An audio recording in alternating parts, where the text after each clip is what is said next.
Sometimes music is in the soul. So, just once for me? Reluctantly, Vincenzo took the violin and, placing it properly in position under his chin, he began to play.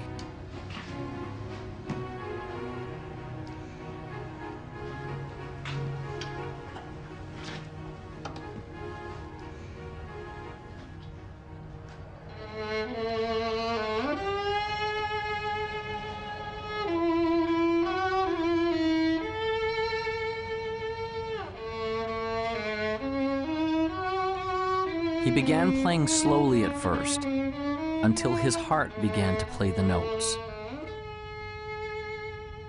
As he did, something magical began to happen.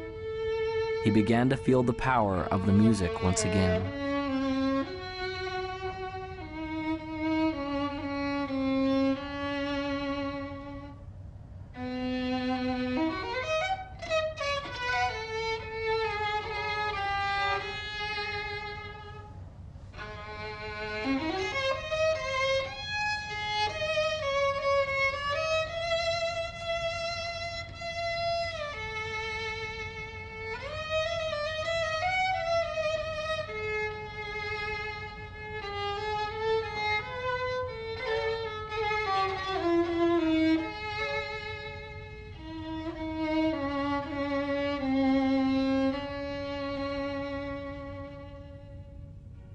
When he had finished, a change had taken place, and there was hope.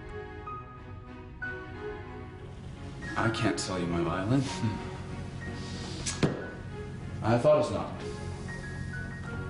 You keep the violin, Vincenzo, and play, all right?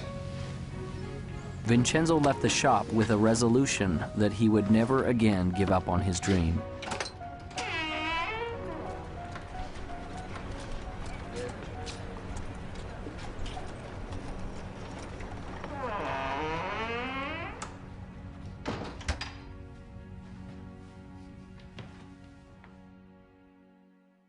Everybody experiences failure, and if you haven't, it's just because you haven't done anything new.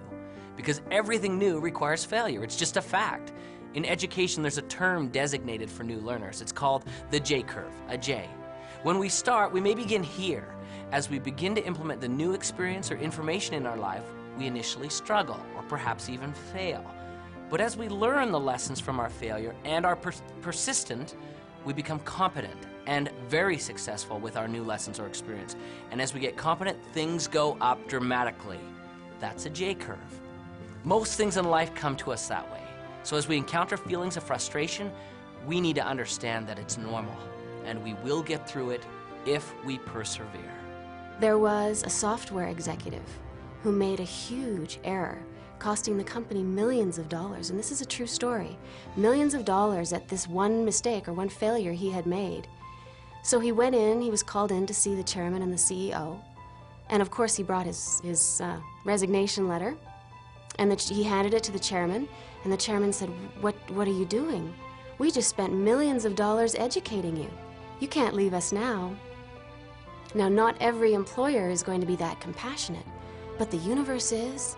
Every one of us gets rejected, and what you and I need to do as individuals is reject rejection. Make yourself rejection-proof. When Jack and I started Chicken Soup, we spent 3 years writing it, and then we tried to sell it. We went to New York with a great agent, and 33 publishers all said, hit the road, Jack. And then we went to the BEA, Book Expo of America, and we went booth to booth to booth to booth, and 144 people, sum totally, said, buzz off, you guys, that's sappy little stories. They're never going to sell. They're too nice. The secret word that every winner knows is called N-E-X-T, next. You're going to meet obstacles. You're going to see adversity. It's going to happen to you. I guarantee it. So what gets you through it? It's your passion, it's your energy, it's your commitment to this game plan. And wow, it can be very, very exciting. I have never met a successful person who hasn't failed.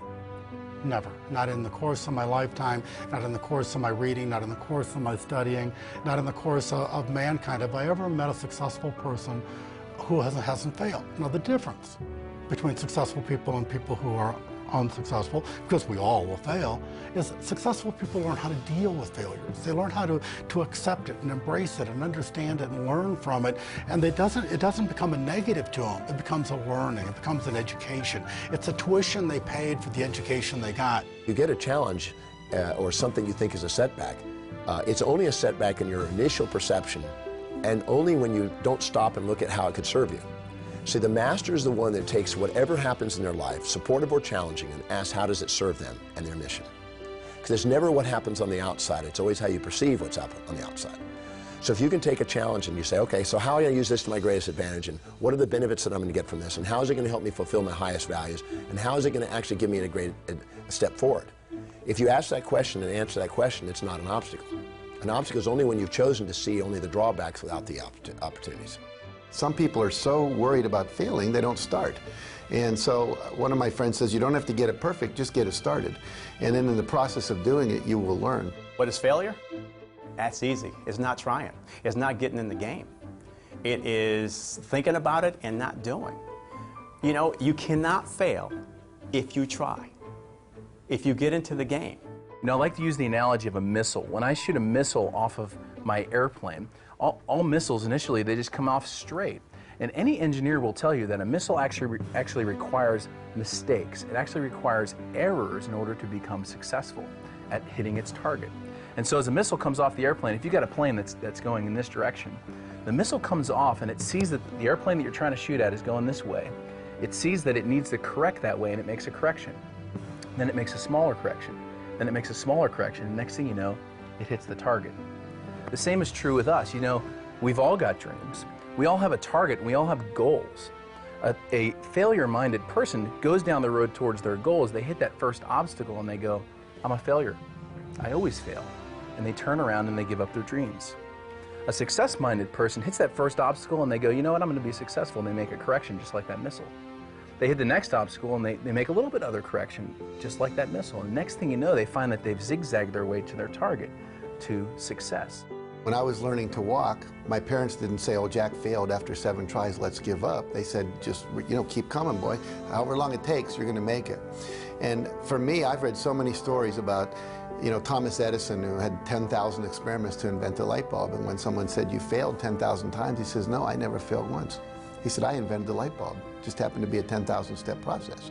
You're going to have some setbacks in life, some challenges, some difficulties. And those are the days which really test what happens. Maya Angelou says it like this: if there's something in your life you don't like, change it. But if you cannot change it, change your attitude.